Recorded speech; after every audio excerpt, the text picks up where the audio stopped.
Seguimos a nossa programação nesse momento com o painel 4, que discute a regulação que gera desenvolvimento.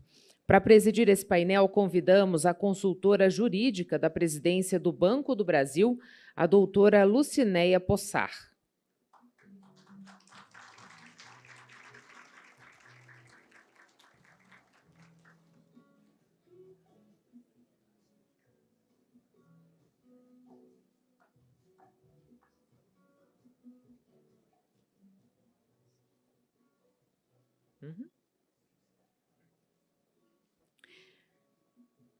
Convidamos também os expositores, o diretor jurídico do BNDES, Walter Baer,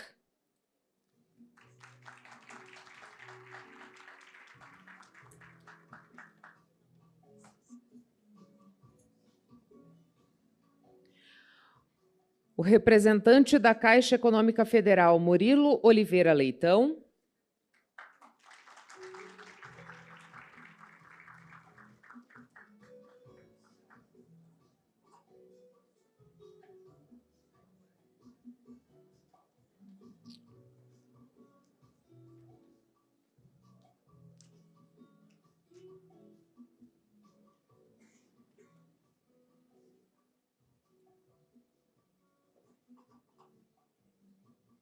e o advogado e consultor legislativo do Senado Federal, José Carlos Barbosa.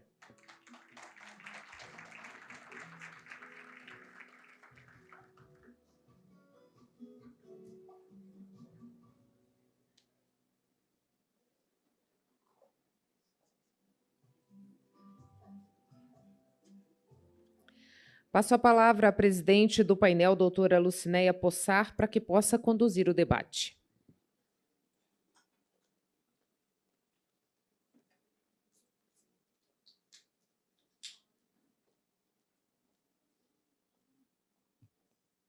Só para iniciar, eu vim para cá. Bom dia a todos e a todas.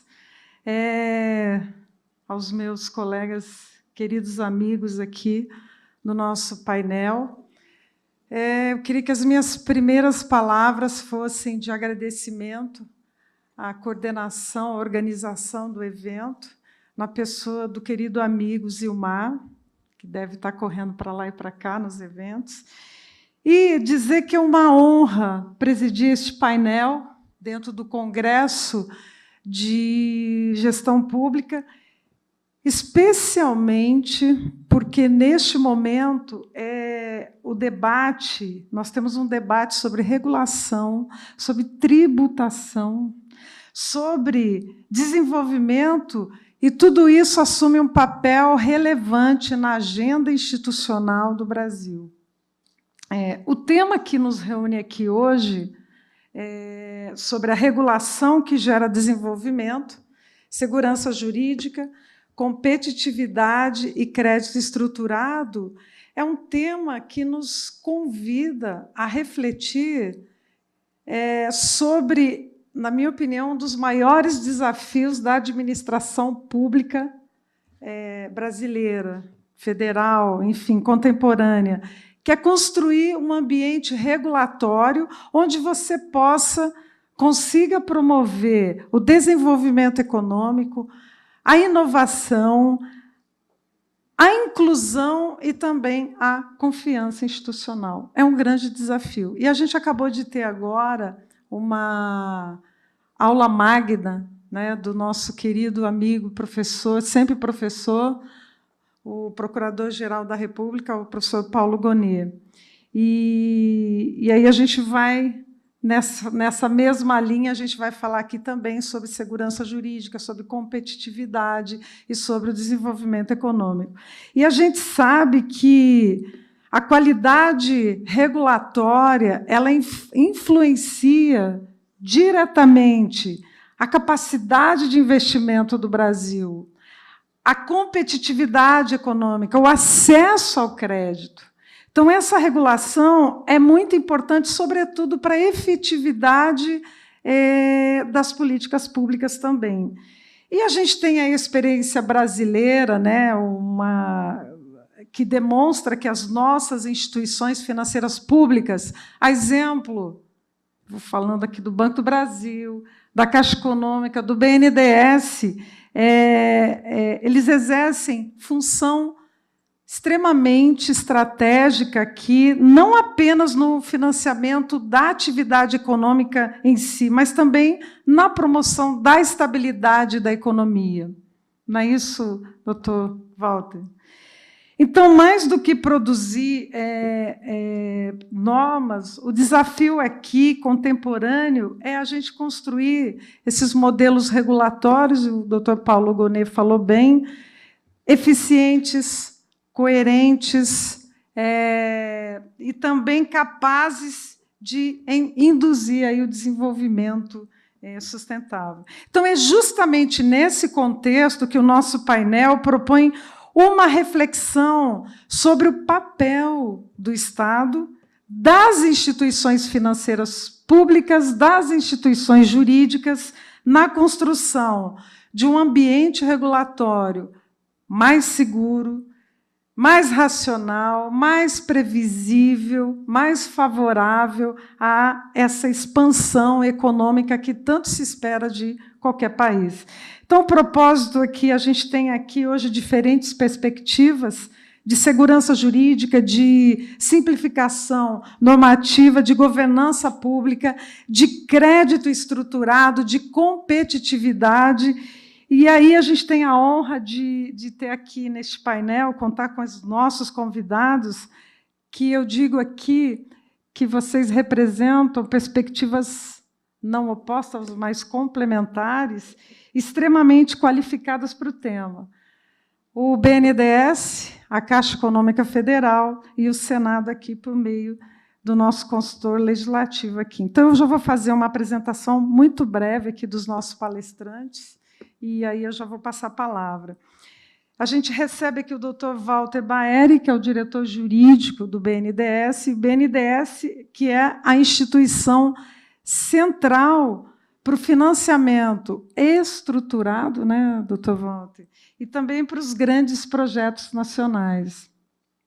Doutor José Carlos Trindade, que é o advogado e consultor legislativo do Senado Federal, que vai trazer uma visão aí das leis que são, acabamos de falar, as leis que são publicadas, que entram em vigor e se, de fato, para que servem essas leis. Eu acho que ele vai fazer também uma abordagem assim. E o doutor Murilo Leitão, aqui, que representa a Caixa Econômica Federal, vai trazer uma visão dessa instituição financeira pública enquanto fomentadora de políticas públicas, com os desafios trazidos aí pela estrutura regulatória como um todo. Eu queria, então, começar aqui ouvindo a perspectiva do BNDES, que historicamente ocupa essa posição estratégica, né, doutor Walter, seja no financiamento de projetos estruturantes do país ou de tantos outros projetos importantes. E aqui, doutor Walter, eu queria até fazer uma provocação, assim, claro, dentro das suas possibilidades, da sua palestra, que é uma inquietação mesmo nesse sentido que a gente tem, que como é possível a gente estruturar contratos que sejam suficientemente seguros para atrair o investimento privado, isso é importante, sem comprometer a flexibilidade administrativa e também o interesse público. Eu acho que todos os nossos painelistas vão abordar, de alguma forma, nessas... a gente, em princípio, parece uma condição oposta, mas elas devem ser complementares, senão, como disse o doutor Paulo Gonet, se a gente não tiver segurança jurídica, se a gente não tiver previsibilidade, a gente não tem o tão esperado desenvolvimento econômico. Então, eu passo a palavra já ao nosso painelista, doutor Walter.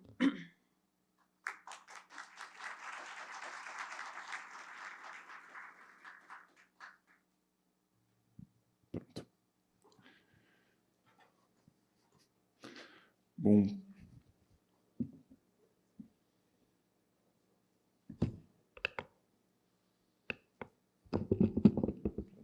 Microfonia aqui. Bom dia a todos e todas. Eu gostaria de, primeiro, agradecer a organização, em nome do Dr. Zilmar, que sempre organiza de forma impecável os eventos, falar que tratarmos sobre gestão pública de forma anual, já é a 4ª edição anual desse congresso, é fundamental para a gente debater e avançar as nossas instituições. Queria cumprimentar meus colegas de mesa, em nome da querida amiga doutora Luciné Possar, que dispensa apresentações, com a trajetória rica, uma representante não só da administração pública brasileira, mas uma defensora histórica dos interesses do Banco do Brasil, e sua liderança provocou muitas transformações importantes na administração pública, e, assim, cumprimento também todas as mulheres presentes aqui nesse evento. Bom, nos coube tratar sobre regulação e desenvolvimento, né? Como é que o desenho regulatório é capaz de gerar desenvolvimento para o país. E aí alguns dados, né? Tem estudos do Banco Mundial e da OCDE que estimam o custo regulatório do Brasil em torno de 15% do PIB, o que denota o tamanho do nosso drama e o caminho que a gente tem para avançar ao simplificar a regra, colocar, como o professor Paulo Gonet estava aqui muito bem colocando, colocar no centro de uma estratégia de desenho institucional regulatório a questão da segurança jurídica. E segurança jurídica eu não gostaria de falar de forma abstrata, isso o doutor Paulo Gonet já falou de forma muito brilhante. Queria falar de forma concreta, como é que a gente pode criar desenhos institucionais que deem conta dessa realidade. E aí, num país que, desde a Constituição de 1988, editou mais de 30 milhões de normas, se pegarmos as normas individuais, somarmos Estado, município, União, nós temos 30 milhões de normas, é um desafio a gente gerar desenvolvimento, sobretudo os investimentos necessários para a gente fechar o nosso gap em infraestrutura. Infraestrutura é aquele investimento que demanda um capital paciente, demanda visão de longo prazo, demanda 10, 15, 20 anos de investimento. Mas nós estamos avançando, esse é o paradoxo. Ainda que o nosso ambiente regulatório seja hostil, em 2024, nós atingimos e mantivemos isso em linha em 2025, 260 bilhões de reais só em investimento em infraestrutura. Isso significa algo em torno de 2% do PIB, ainda distante dos 4,5% que a gente precisa investir nos próximos 20 anos para gerar desenvolvimento, mas, mesmo nesse ambiente regulatório, nós temos aqui investimentos importantes e quase dobramos a nossa média histórica, se a gente considerar aí o histórico de 2014 até 2023. Então, alguma coisa aconteceu no meio do caminho que retomou os investimentos, e eu queria explicar um pouco isso, né? Primeiro, a lógica econômica da própria regulação, né? A regulação ela serve, né, como arquitetura de incentivos. Ela serve não só para corrigir falha de mercado, mas um bom desenho regulatório faz com que os resultados sejam melhores. E a gente discute muito pouco a questão dos projetos. E aí, quando a gente fala de segurança jurídica, a gente precisa falar que isso começa no desenho e na estruturação de bons projetos. Não vai haver investimento privado, o capital privado não corre risco se não houver decisões regulatórias amigáveis aos investimentos. E como é que a gente faz isso? Com desenho de bom projeto, com desenho de boa matriz de risco. E isso o BNDES tem feito. É o banco hoje, entre não só os bancos privados, mas os bancos de fomento do mundo, o que mais estrutura projetos de infraestrutura. Depois eu passo aqui alguns números, mas as teorias mais modernas, né, sobre intervenção do Estado na economia, e para citar alguns, né, o Stiglitz, a Mazzucato, falam justamente que assim, desenhos institucionais inteligentes e o perfil regulatório que incentive o Estado a fazer parcerias estratégicas com o setor privado geram os melhores resultados econômicos. Então, existe uma relação direta entre direito, o plano normativo, e aqui esse debate todo da segurança jurídica, que já foi bem colocado, a curva de incentivos econômicos para que o capital privado esteja disposto a arriscar para a realização do investimento, e depois a própria infraestrutura do investimento, quer dizer, o próprio crédito que vai chegar na ponta. Esse desenho precisa ser interligado, não pode ser não pode ser segregado e separado, é tudo parte da mesma solução. Então, quando a gente fala em agências reguladoras, por exemplo, no Brasil, a gente tem que enfrentar problemas e gargalos estruturantes que pouco se fala. Primeiro, o financiamento da infraestrutura regulatória. A gente, quando pensa em infraestrutura, pensa lá na obra pronta, pensa nos leilões de concessão, mas não pensa que regulação e agência reguladora é infraestrutura institucional. E uma infraestrutura institucional que, por conta de uma visão absolutamente fiscalista do Estado brasileiro, tem retirado das agências capacidade e autonomia financeira para manter infraestrutura de fiscalização, um desenho básico da regulação. E é claro que isso gera impacto. Claro que parte desse custo que a OCDE e o Banco Mundial apontaram é deficiência e gargalos orçamentários a essa infraestrutura institucional que deságua numa precarização de serviço prestado pelas agências reguladoras. Todos os diretores, eu tenho a honra de conversar muito com muitos deles amigos e colegas diretores gerais de agências reguladoras. Já fomos no colégio lá dos diretores gerais de agências reguladoras para a gente entender os problemas e fazer um desenho institucional que possa fazer com que a regulação seja amigável ao investimento.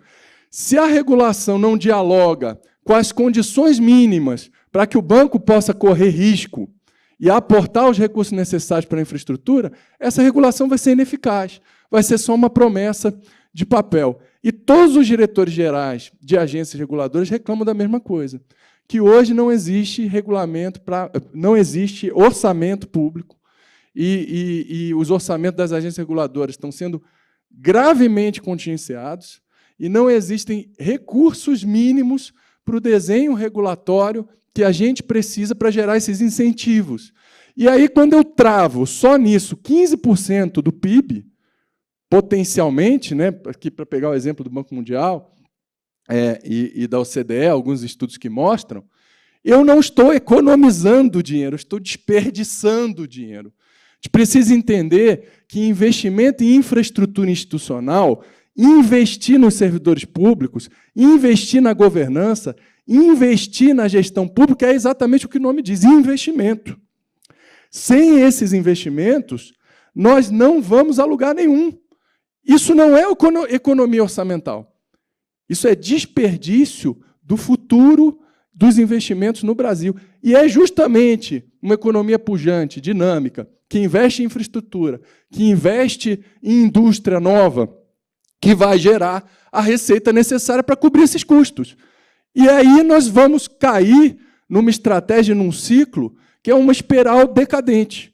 Outros países já fizeram uma reflexão mais profunda sobre isso. Cito o exemplo da União Europeia, que adotou como grande âncora fiscal não o saldo primário só como pressuposto, como pressuposto fiscalista máximo, mas o orçamento estrutural, que deduz da conta aquelas políticas anticíclicas e a manutenção da prestação dos serviços básicos que vão gerar um ambiente para os investimentos. Ao lado disso, o Brasil já vem incorporando algumas práticas internacionais importantes, como, por exemplo, a Lei de Liberdade Econômica e o seu decreto regulamentador, que prevêem a necessidade de análise de impacto regulatório quando as agências reguladoras vão fazer uma nova norma. Isso é recomendação de boa prática da OCDE, nós temos adotado isso já na norma, e o TCU tem sido parceiro, acho que, da sociedade, do Estado brasileiro, em fiscalizar a forma como isso se dá. Mas, ao lado disso, a boa prática internacional também nos remonta a uma reflexão, e aqui discutindo como gestão pública, Nós temos o Brasil precisa entender que assim, a jabuticaba tem os seus limites.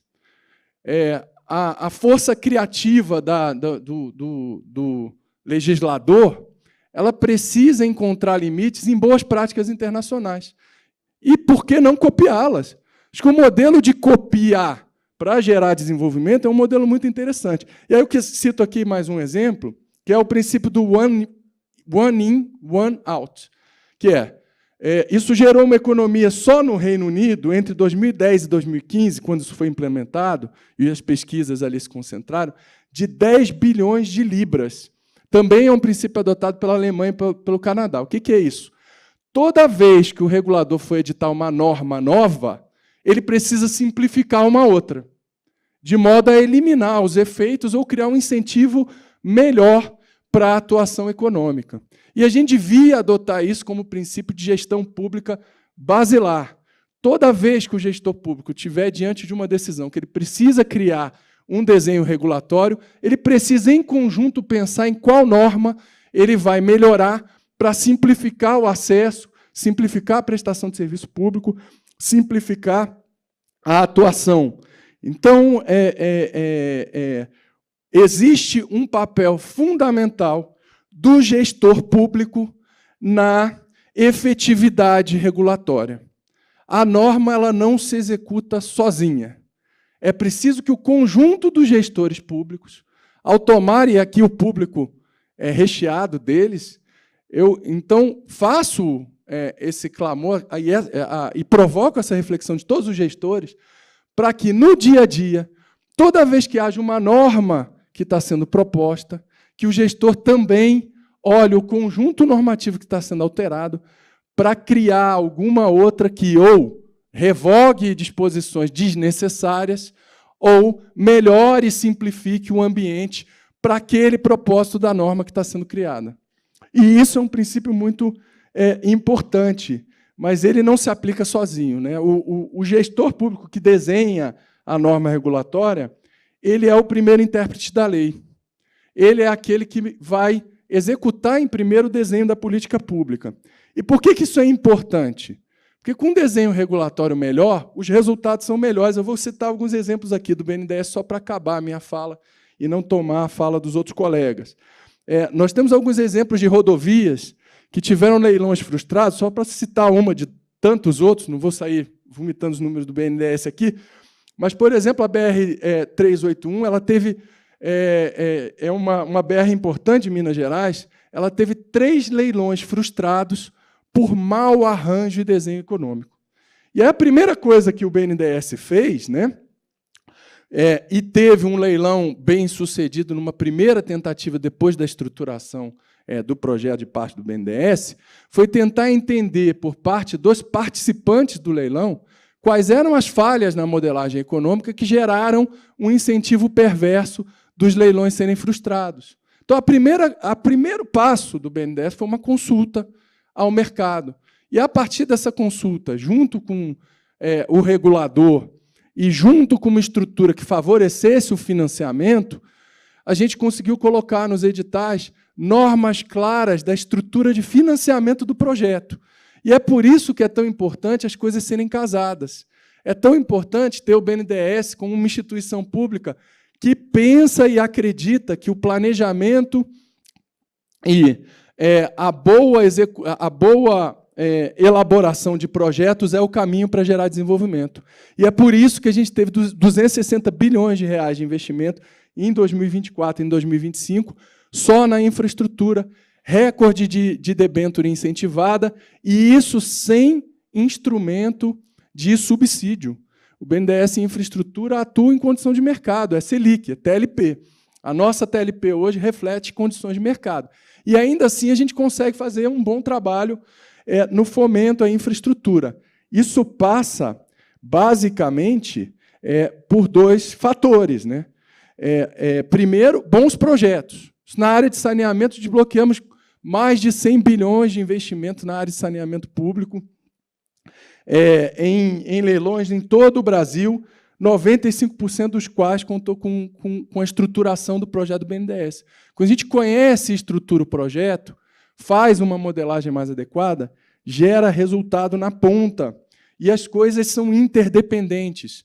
Bom desenho regulatório, bons projetos, uma matriz de risco bem desenhada, e é isso que gera desenvolvimento regulatório. A gente precisa, na verdade, de instâncias de intercâmbio intrainstitucionais para gerar o ambiente mais favorável, e aí não só com todos os bancos públicos atuando como sistema, mas também o Poder Legislativo e as agências reguladoras como verdadeiras parceiras, como são hoje os ministérios que as supervisionam, e o BNDES começa sempre com uma conversa com o mercado, com o regulador, estrutura o projeto e entrega à sociedade, e é por isso que a gente orgulhosamente teve, no ano passado, em 2025, o BNDES teve o maior lucro da sua história, foi o segundo melhor resultado do sistema financeiro, com uma inadimplência que hoje é de 0,06%,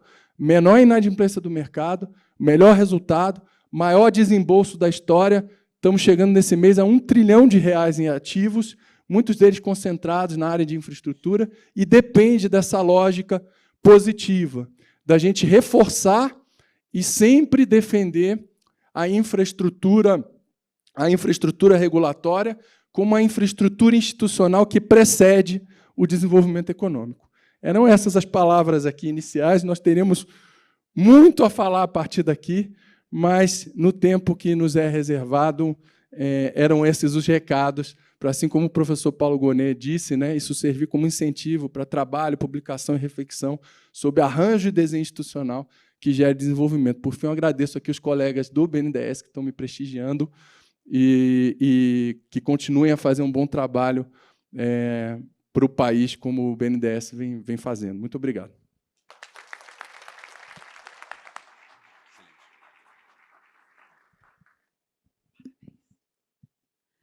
Excelente, doutor Walter. E eu acho que a tônica, sobretudo final tua aqui, foi o diálogo que é importante, né? Seja o diálogo com o mercado, com o regulador. E eu acho que você foi muito feliz também quando você disse, e eu espero que isso esteja acontecendo mesmo, você conversando com os diretores e agências reguladoras aí, para ter uma regulação amigável, estável, racional, porque se a gente não tiver isso, a gente não tem o desenvolvimento. Então, obrigada aí por compartilhar seus conhecimentos, trazer informações e números também do exterior, porque isso, eu sempre digo, contra números, contra fatos, não argumentos, né? Então, a gente engrandece aqui mais também o nosso debate. E já passo aqui também ao nosso advogado e consultor do Senado, o querido amigo, e que eu tive o prazer de tê-lo como aluno, doutor José Carlos Trindade, que vai falar também da regulação, que a gente comentava que ele vai também abordar por que uma lei não pega, né? Porque a lei existe, ela é aprovada, ela é publicada e, às vezes, não funciona. Então, acho que ele vai também, né, doutor José Carlos, você vai dar essa visão aí para a gente. Alô, alô? Acho que vou aproveitar também o microfone. Tem uma apresentaçãozinha. Pode rodar, por favor? Bom, esse tema, regulação, segurança jurídica e competitividade, é um tema presente praticamente em todos os fóruns. É um maior desafio que eu acho que a administração pública brasileira precisa superar. E, conversando com a professora Lucinéia ontem, e a gente estava pensando em falar sobre simplificação normativa, né? Só que, ao longo das palestras, a gente foram dando alguns insights, e aí eu falei, não, vou mudar um pouco aqui. Teve, acho que na palestra de reforma tributária, houve a pergunta, essa lei pegou? Essa lei vai pegar? Qual vai ser o principal desafio? E aí eu pensei, como é que a gente evita que boas leis se tornem inúteis, né? O que é uma lei pegar? E aí eu tentei estruturar um pouco essa apresentação. Deixa eu ver se eu sei como é que passa esse.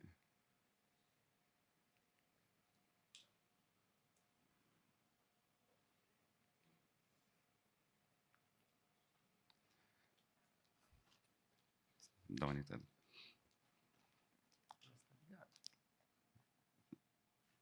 Deu certo, né? Tem que mirar para lá, eu acho. Deixa eu ver.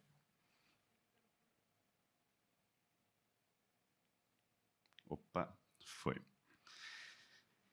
Bom, eu tentei estruturar o desafio aqui para poder trabalhar um pouco esse tema da regulação, o que é regular, o que é regular bem, quais são os desafios. E, de uma maneira sintética, regular bem é uma... A gente tenta buscar sair daquela dualidade que é um Estado muito interventor ou um Estado mínimo. Na verdade, regular bem é o próprio nome, é tunar, é deixar exatamente na medida, nem mais, nem menos, né?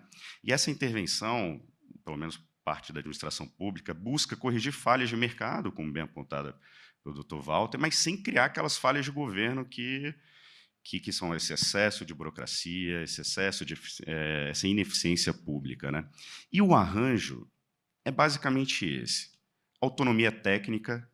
O gestor ele tem que ser técnico, ele tem que estar livre de conveniências políticas. Na teoria, a gente sabe que é muito difícil, essa comunicação ela é diuturna, mas tem que ter a proteção, né? Decisões por evidência, e não só por pressão política. Corpo qualificado, outro tema bastante debatido aqui no Congresso, a importância de concursos públicos de qualidade, capacitação dos seus servidores, as agências reguladoras de uma maneira geral, entre outros órgãos. A gente está vendo a dificuldade que é conseguir proteger o mercado. Aqui eu lembrei aqui o que é praticamente esse último caso que estourou no Brasil, a crise, né, do Master. Você vê, por exemplo, um setor trilionário e uma agência, por exemplo, com pouquíssimos servidores, né? Esse, para mim, é o mais evidente, o mais, né, e o mais assustador nos últimos tempos, a importância, né? Você tem conselheiros, diretores, 2 num espaço para 5 pessoas, você tem 10 pessoas cuidando de uma supervisão tão gigante, tão cara como essa. Diálogo com o setor. Quantas vezes a gente não falou aqui sobre conversa, né? Essa troca com o setor regulado, ela não é concessão, ela é método, ela tem que existir. Qualquer iniciativa de pensar em desenho regulatório sem ouvir o setor, possivelmente está fadada ao fracasso. E segurança jurídica, aqui é um tema tão sensível para os gestores públicos, né? A gente comentou, vai falar um pouquinho mais à frente sobre o apagão das canetas também, mas a importância que é ter previsibilidade, não só no âmbito do poder público, para os seus agentes, mas para da iniciativa privada, que vai colocar recursos, investimentos e precisa dessa segurança jurídica durante o prazo que ele estiver atuando, sendo regulado. Bom, olha que interessante, toda regulação ela já nasce velha. A gente está sempre correndo atrás de uma situação. E como a gente evita que ela seja inútil? Aqui tem, né, a gente fez um diagnóstico, aqui tem 4 possíveis sugestões que a nossa legislação já prevê. Tá? Análise de impacto regulatório, lembrando sempre que a administração pública ela é obrigada a identificar e analisar, mas aí tem uma questãozinha-chave. A ausência da análise de impacto regulatório, a gente vai falar um pouco na frente, não invalida aquela norma, e aí eu acho que é onde mora o grande perigo. Guilhotina regulatória, o revogaço, né, João? Quantas vezes a gente não pega e revê as legislações dos entes da federação e vê aquela quantidade, aquele estoque regulatório de leis que nem vigentes mais estão, e mais um instrumento de atenção. Sandbox regulatório, doutor Diogo, a gente tinha falado um pouco mais cedo, ele, pô, sandbox regulatório, caixa de areia, o que é isso? O sandbox regulatório foi uma medida instituída no Marco Legal das Startups e é um mecanismo de que o gato faz na caixa de areia, né? Vocês conseguem imaginar? Ele é um mecanismo dos agentes privados poderem testar inovações com uma supervisão, com o Estado ao lado, com o Estado monitorando e podendo agir certeiro antes de mudar toda uma legislação para atender aquela necessidade. E mais um instrumento de regulação inteligente é um compartilhamento de risco. Aqui o exemplo clássico é a encomenda tecnológica. Quando você tem uma situação tão... Quem é que vai assumir o risco dessa operação? A Mira, meu filho estão aqui também, engenheiros, construção. Quando tem grandes projetos de infraestrutura, mas espera aí, quem é que vai começar? Não dá para só o privado assumir o risco. O Estado também pode colaborar, oferecer uma infraestrutura adequada, projeto, e deu certo, todo mundo tira os seus benefícios. Deu errado, socializa um pouco. Bem rapidamente, análise de impacto regulatório, muitos aqui devem conhecer, obviamente, mas aqui é o setor, a administração pública, olhando, mapeando uma dor regulatória, inclusive identificando se deve ou não regular, né? Estima seus custos e benefícios em cada etapa e possibilita que essa decisão seja auditada e fundamentada. E, como eu ressaltei, eu acho que um dos encaminhamentos para a gente pensar é tentar tornar a avaliação de impacto regulatória mais consistente. Dados de cabeça, enfim, eu não consegui levantar, mas eu lembro que tem um estudo, a Natália Cassa, da FGV, e ela comenta a quantidade de normas sem avaliação de impacto regulatório na administração. E certamente, eu espero que, por exemplo, com a IA, a gente vai ter surpresas. Acho que vai ser uma ferramenta muito importante para poder fazer isso com mais frequência. A gente sofre isso, em alguma medida, também lá no Congresso do Senado. Eu imagino que há uma série de medidas, projetos de lei, que certamente teriam mais eficiência se tivessem algum nível de estudo, né, de impacto legislativo e regulatório prévio, ex ante. Então, a expectativa é de que isso não seja só indicativa, mas cada vez mais presente, essa análise de impacto regulatório para todas as normas. Voltando bem rapidamente, eu antecipei, mas a guilhotina regulatória, que é o revogaço, toda a regulação nasce velha, é muito importante uma revisão sistemática do nosso estoque regulatório. Algumas agências, como a Anvisa e a Anatel, fazem isso a cada 4 anos, é uma experiência importante que eu acho que todas devem seguir. Normas obsoletas ou caducas. Aqui eu lembrei A gente passou isso com a Covid. Quantas legislações não foram editadas com prazo, enfim, com vigência temporária? E estão lá ainda vigentes. Muitas já perderam sua eficácia, mas estão lá vigentes. E eu gosto de falar que norma obsoleta, caduca, ela não é neutra. A mera existência dela já gera um custo regulatório, um custo de supervisão. Ela está vigente, ela só está sem eficácia. O sandbox regulatório, aqui a gente pode lembrar um pouco dessas experiências de vários setores, mas como a gente está tratando um pouco sobre o sistema financeiro aqui, são as fintechs. As fintechs nasceram, em alguma medida, desse ambiente, né? Elas conseguiram desenvolver nesse ambiente de um pouco de mais liberdade com a gente, com a administração olhando, supervisionando, e quantas soluções não estão surgindo. Eu lembro, na área, por exemplo, de seguros privados, quem é que imaginaria poder ter um seguro privado de um celular por um dia, quando vocês quisessem ir a um show ou a um jogo de futebol? Já testaram isso. Você tem, por exemplo, a exigência de você conseguir entrar no mercado securitário é tão grande, tem capital mínimo altíssimo, tem uma série de exigência. Como é que você poderia viabilizar possíveis soluções nesse sentido, se não com sandbox regulatório?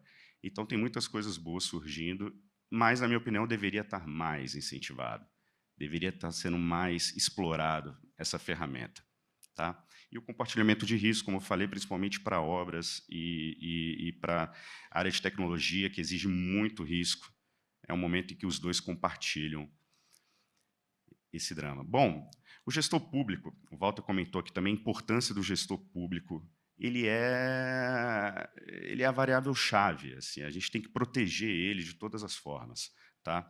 A gente identificou que normas obsoletas geram essa inércia. Né? A gente vê aqui a assimetria, o servidor público, o gestor público, ele pensa, se eu acerto, eu inovo aqui na administração, consegui, acertei. O crédito é da instituição. Agora, se ele erra, aí é o CPF. Né? Então, a gente tem que ter isso. Na verdade, ele faz um cálculo racional aqui.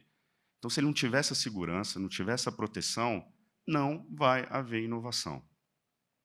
A Lindb tentou corrigir isso, né? Mas ainda tem muito espaço aqui para o aprimoramento. Então, o que a gente entende? Não são 4 soluções isoladas. Tá? A avaliação de impacto regulatório, ela nasce, é uma norma que nasce com qualidade, vai ter evidência antes de legislar. A guilhotina regulatória, o revogaço, normas velhas, elas não devem se acumular, tem que fazer uma espécie de higiene do estoque normativo, revogá-las, inovar, não vamos esperar a norma, usa o sandbox regulatório, vamos testar antes de regular. E, por favor, vamos proteger o gestor não pode trabalhar na incerteza. Tá? Sugestões: que a avaliação de impacto seja obrigatória e vinculante cada vez mais. A guilhotina ela deve ser institucionalizada, deve haver uma revisão do estoque normativo a cada 4 anos. Tem que proteger o gestor honesto. E, por fim, esses 2 instrumentos, como o sandbox e o compartilhamento de risco, devem ser cada vez mais utilizados. Tá? Boa lei que não se aplica, não se atualiza e não se fiscaliza com inteligência é apenas a nossa famosa burocracia, na mais essência. Palavra. Meus amigos, obrigado.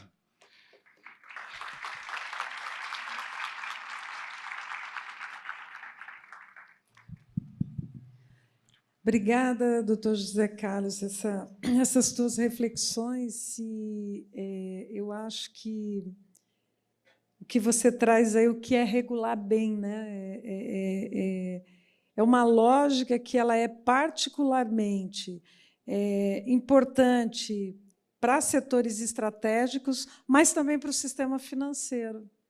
E a ausência dessa regulação, eu acho que pode gerar falhas graves no mercado, mas também uma legislação instável, uma legislação até politizada, digamos assim, ou excessiva, também pode produzir insegurança e desorganização econômica.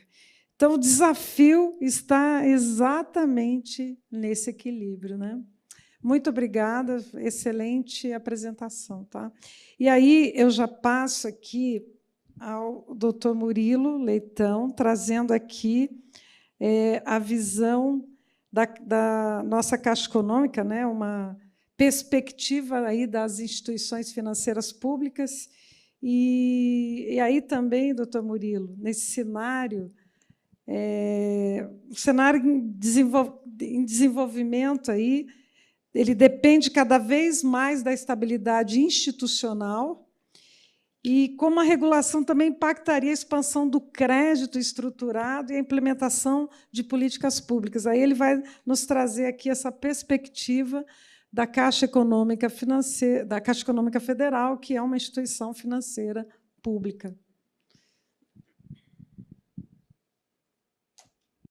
Muito bom dia, muito obrigado, doutora Lucinéia, a quem eu cumprimento, meus colegas de painel. Eu vou usar o microfone do púlpito, eu não tenho...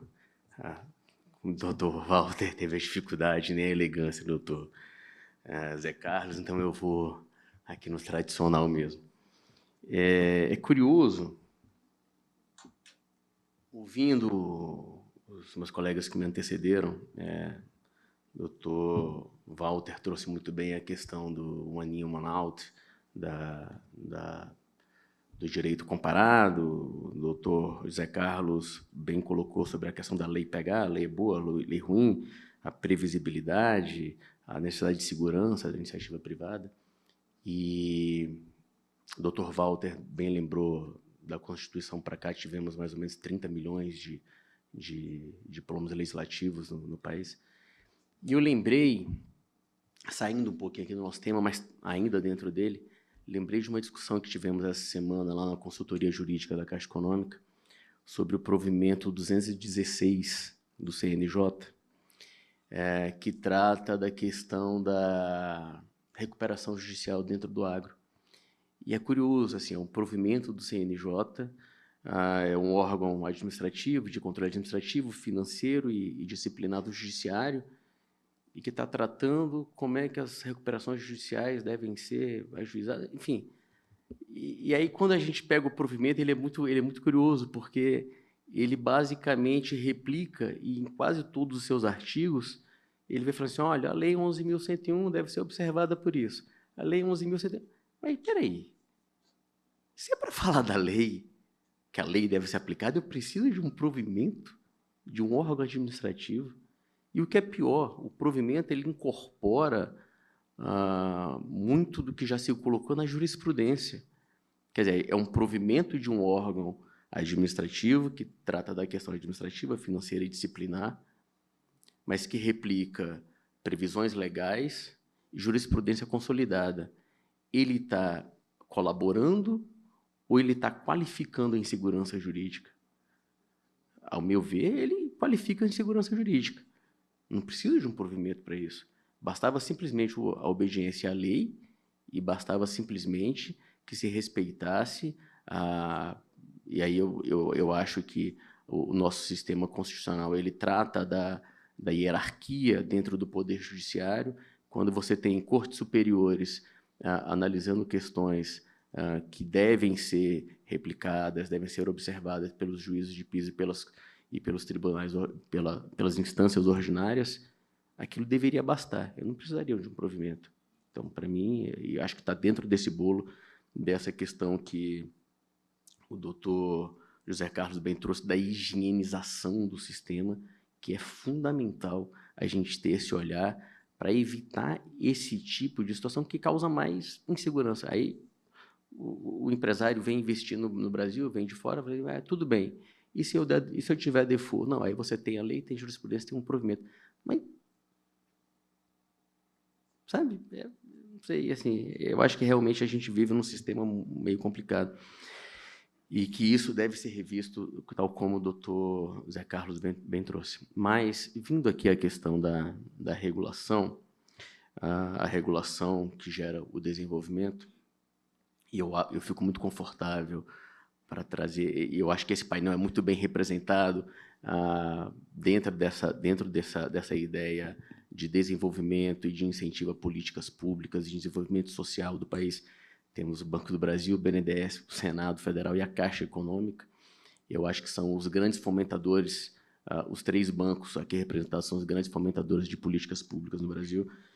E eu, puxando a sardinha para o meu lado, eu não posso deixar de dizer que a Caixa Econômica, dentro desse mistério constitucional, lá pelo 173, de promover a exploração da atividade econômica, mas com relevante interesse social, do interesse coletivo, não à toa é o banco com o maior número de clientes do Brasil, acho que é o banco que atua amplamente em todos os setores da economia, desde aquele mais necessitado ao financiamento de grandes projetos de infraestrutura, isso de uma forma muito massiva. A Caixa atua de forma muito massiva em todos esses setores, e, para alguns, isso é um grande desafio, porque, ao fazer isso, ela se sujeita a regulações muito distintas. A quem fala, olha, essa regulação da Caixa, por exemplo, dentro do sistema financeiro, pelo Banco Central, traz aquelas exigências de contingenciamento, de provisão, etc. e tal, que, de alguma forma, limita os recursos do banco para um possível investimento na área social, um financiamento ao setor público e tal. E que é verdade, mas que talvez seja necessário a gente pensar e refletir num sistema diferenciado de regulação dos bancos públicos que assim atua, e aí a gente pode trazer aí, no direito comparado a questão do KfW alemão, que é um banco de desenvolvimento e, por conta disso, tem lá a exigência de contingenciamento e disponibilidade um pouquinho diferente, justamente porque traz implicitamente essa já garantia do Estado. E talvez até do próprio BNDES, que tem um sistema também de contingenciamento diferente, por ser um banco de fomento, diferente dos outros bancos comerciais. Fora isso, muito já se colocou aqui, o doutor Walter trouxe, o professor Paulo Gonde também bem lembrou da questão do apagão das canetas, e que é uma realidade que a gente vê todos os dias. O administrador, e eu não digo só do banco, mas administrador com quem nós lidamos, prefeitos, gestores públicos, com quem a gente tem que fazer parceria, investimento, etc. e tal, primam muitas vezes em seguir a cartilha à exaustão formal, porque é engraçado, porque a gente tem um sistema que parece que prima mais pelo controle formal e deixa o resultado, não que o resultado não seja importante, mas o resultado daquele investimento, mas o resultado parece que é relegado a um segundo plano.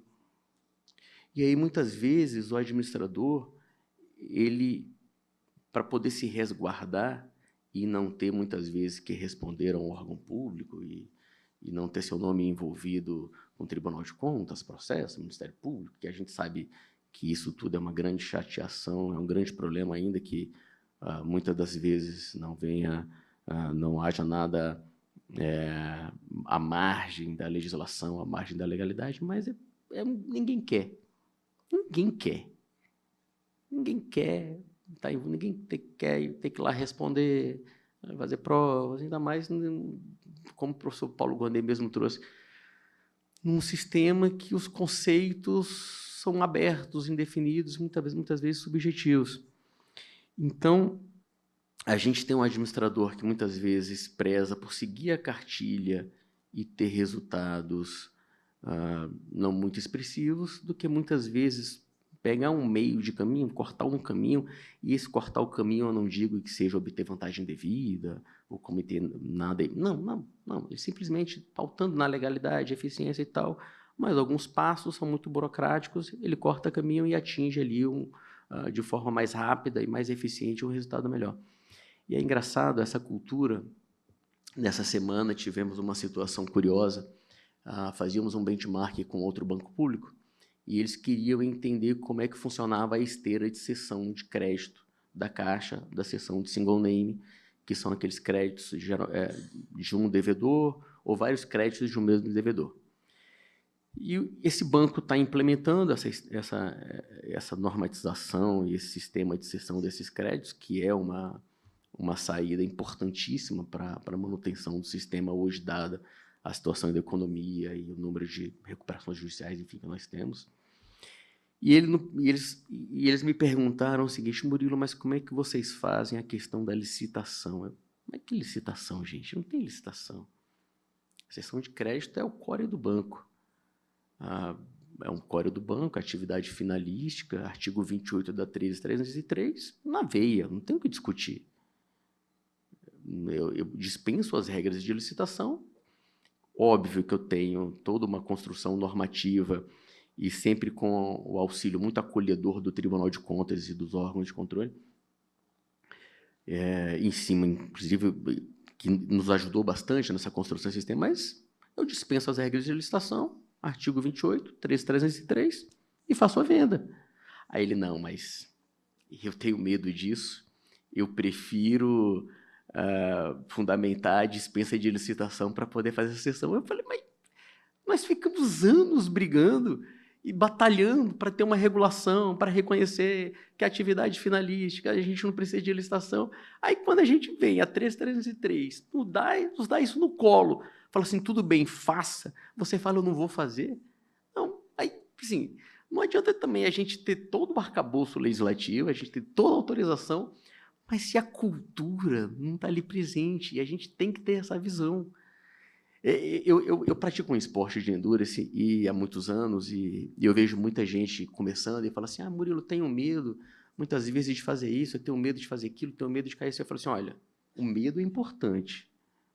O medo é importante porque ele te coloca limites. O receio é importante e você tem que saber respeitar esses limites. Só que você não pode ficar inativo, você não pode ficar na inação. Você tem que se mover, senão você não vai para frente e você não vai chegar na linha final, não vai chegar na linha de chegada. Você tem que se mover, você tem que saber como se mover, você tem que respeitar os seus limites, você tem que ter esse receio, mas você tem que se mexer, você tem que fazer por onde. Você tem que vencer essa cultura que você traz de que, se eu tenho medo, eu vou ficar quieto. Gente, a gente não sai de casa. Não sai de casa para ser atropelado, né?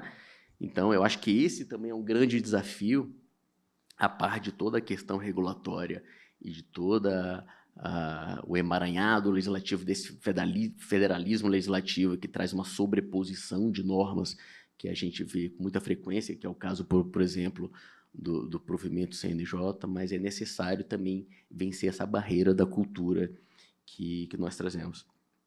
E aí, indo aqui um pouco mais específico na questão aqui do nosso painel, da regulação que gera desenvolvimento, já foi colocado aqui também, quando a gente pensa nisso, a gente tem que ter aquela visão do investimento lá na ponta, ou seja, a gente sempre tem aquela visão, bom, investimento social, habitacional, infraestrutura, muitas vezes é executada ali pelo município, alcança ali a sociedade, uma comunidade, etc. e tal.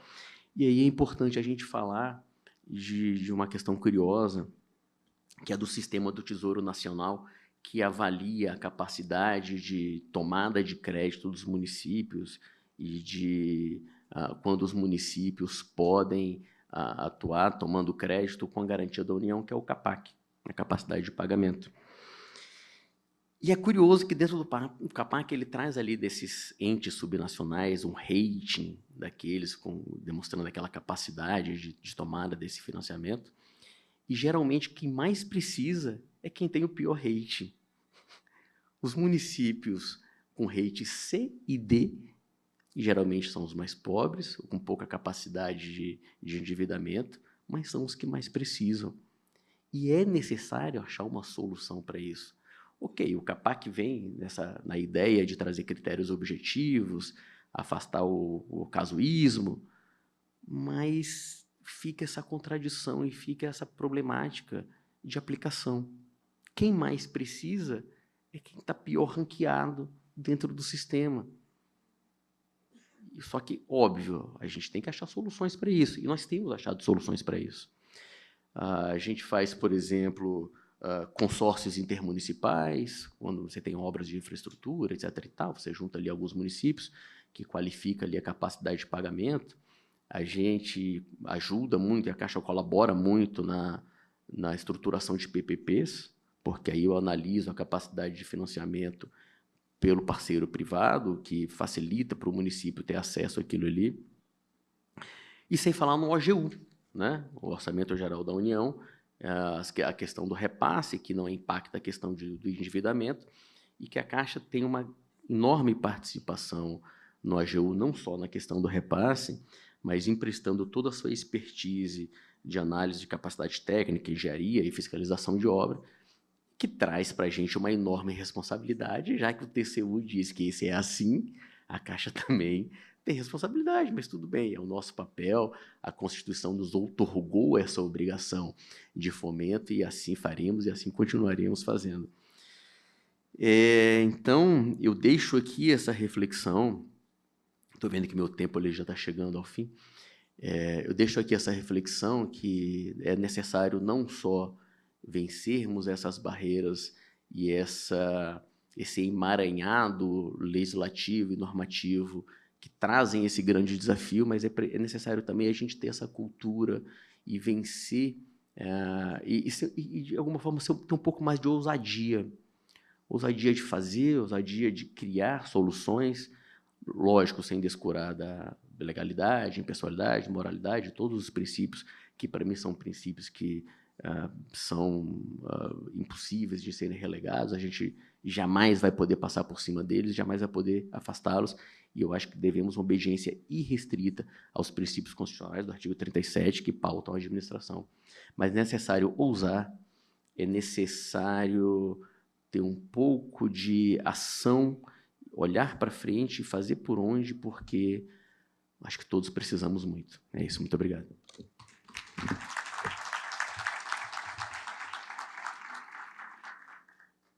Muito obrigada, doutor Murilo, pelas suas reflexões, nossa parceira Caixa Econômica aí. Antes de encaminhar para o final, eu só queria fazer um comentário sobre a sua fala, mas muito brevemente, porque seria, acho que, mais um dia de discussão aqui, que é sobre o provimento 216 do CNJ. Em 2026, eu trabalhei bastante nesse provimento, e concordo, né, que a lei já seria suficiente para trazer previsibilidade. A Lei 11.101 de 2005, que é a Lei de Falência e Recuperação Judicial, recuperação de empresa, já seria suficiente para trazer segurança jurídica, previsibilidade. Por que surgiu esse provimento? Exatamente para unificar e padronizar os processos de recuperação judicial e falência de produtores rurais. Né? A partir de 2019, o STJ incluiu pessoa física podendo pedir recuperação judicial e aí falência. E aí a ideia principal é exatamente uniformizar, doutor Murilo, a atuação dos juízos em todo o Brasil, porque, com todo respeito, virou um caos esse país, cada juiz deixando a lei de lado e julgando de uma forma que trouxe total insegurança jurídica para todos, não só para os credores, instituição financeira, mas para os próprios produtores rurais. E, aliado a isso, a litigância predatória, que também surgiu em relação ao produtor rural. Estão vendendo sonhos para produtor rural, entra com a recuperação judicial. A gente já tem, dentro do Banco do Brasil, vários produtores rurais. Eu quero desistir disso. Converso com o seu advogado. Não, ele disse que eu não posso desistir. De fato, para desistir é falência agora. Falência da pessoa física e de toda a família. Então, assim, de novo, gente, não é o foco nosso aqui, mas eu não poderia deixar passar, porque eu conheço bem, trabalhei bastante ali no CNJ e faço coro com o ministro Fachin, que assinou o provimento, o corregedor, o ministro Campbell, e todo o Conselho Nacional de Justiça, que é um provimento importante, senão a gente... É um setor da economia de extrema importância, que é o agronegócio, e, nesse sentido, estava realmente virando um caos aí, no país. E aí, encaminhando para o nosso encerramento, né, voltando à matéria, tema principal nosso aqui, eu acho que a gente pôde perceber que o desenvolvimento econômico e a segurança jurídica não são conceitos opostos, né, mas são, digamos assim, são dimensões complementares. E também eu acho que ficou bem evidente aqui que o desenvolvimento ele exige coordenação, e eu vou usar até as palavras, doutor Walter, existe diálogo entre o Estado, tem que existir diálogo entre o setor produtivo, as instituições financeiras, os gestores públicos. A gente precisa dessa coordenação para ter essa segurança jurídica, essa regulação e continuar com o necessário desenvolvimento econômico.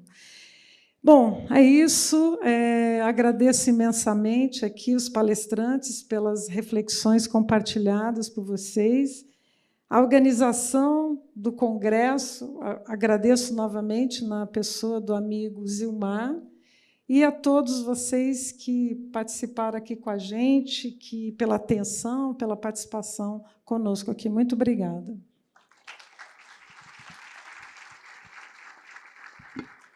Agradecemos a todos os participantes desse painel 4, e, a partir desse momento, a gente faz um breve intervalo. O café está sendo servido no saguão principal e a gente retoma a nossa programação em 10 minutos.